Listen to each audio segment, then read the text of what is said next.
Welcome to our channel, Beast Whisperer. A severe drought has engulfed Serengeti National Park, Tanzania, turning the vast plains into a sea of burnt grass. The lakes have dried up, and herds of antelope and buffalo have had to travel dozens of kilometers to find water. On the cracked ground, a lion cub lies, with its head next to the body of its mother, who has died of hunger and thirst. The mother lion could not survive the harsh dry season, leaving the small cub alone in the vast grasslands.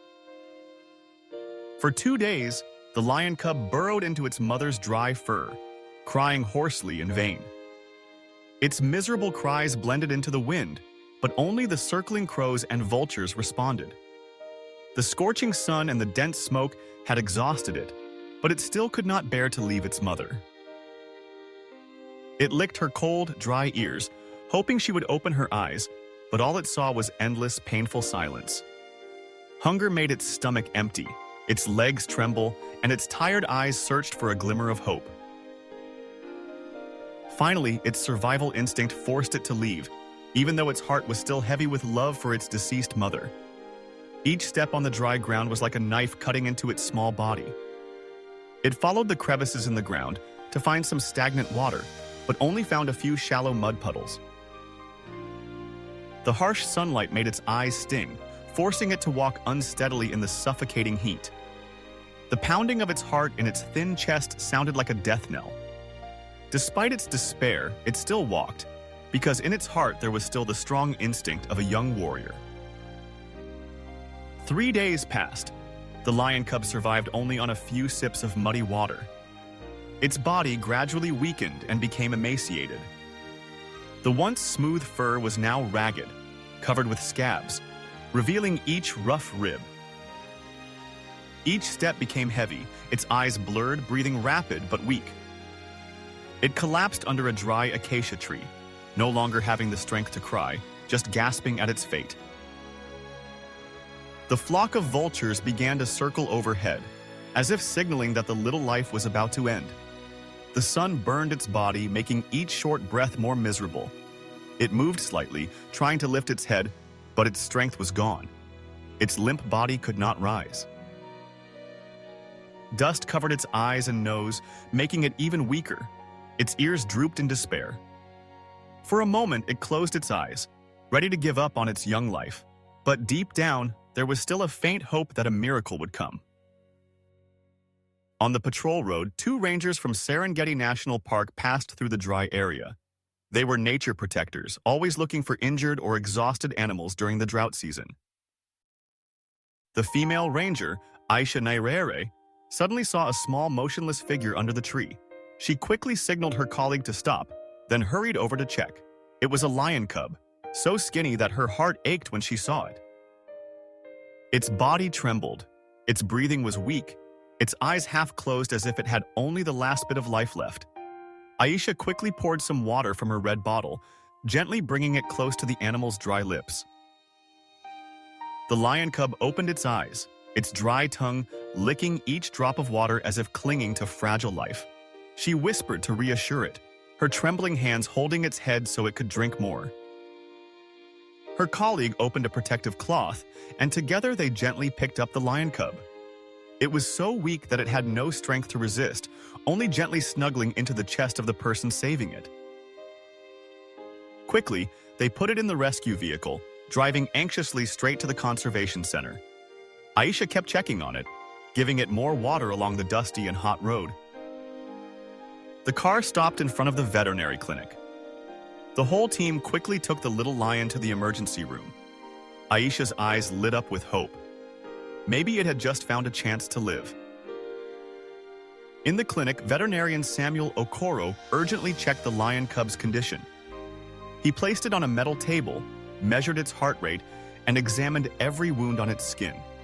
Severe dehydration, an empty stomach for many days, and scabies had made it extremely weak. Samuel shook his head in worry, but insisted there was still a chance if they intervened immediately. He infused nutrition into its slender veins, hoping to restore some of its remaining vitality. Aisha stood next to it, gently stroking and holding its legs to reassure it while the infusion was given. The lion's breathing gradually stabilized, its eyes closing slightly as if finding peace. Samuel whispered, "The next 3 days are very important. If it makes it through, it will recover." Aisha nodded, her eyes determined, as if promising never to abandon this creature again. In the next 3 days, it ate a few small pieces of meat, and its strength gradually returned. Samuel decided to hand the lion cub over to Aisha to care for during the recovery period. She held it in her arms, feeling a small life that had just been given new hope. The lion cub was placed in a special cage in the care area of the Serengeti Rescue Center. Aisha brought a tray of fresh meat, sat next to it, and gently fed it small pieces. At first, it was hesitant, only sniffing the food, but then it slowly began to chew and swallow. Little by little, as each day passed, it became more accustomed to Aisha's gentle presence and reassuring voice. She spent hours playing with it, using toys that simulated prey to encourage exercise. A young roar echoed in the cage, signaling that life was returning to its small body. After a week, it stood more firmly, starting to run around the cage with bright eyes. Aisha smiled as she watched it bite and tug at the cloth ball full of energy. She patiently cleaned it and applied medicine to treat the scabies, gradually making its fur smooth again. Colleagues admired her dedication, calling it Aisha's child. 2 weeks passed, and its body was strong. Its eyes were sharp like a young warrior. It ate its rations quickly, then let out a low roar that echoed throughout the care area. Aisha knew it was time to move on to the next stage, learning survival skills. She proposed taking it to the semi-wild enclosure to train in a near-natural environment. Everyone agreed, and a plan was carefully prepared for this turning point. The semi-wild enclosure was spacious, with trees, bushes, and open ground to help it get used to nature. When it first entered, the lion cub sniffed everywhere, its eyes curious but also alert.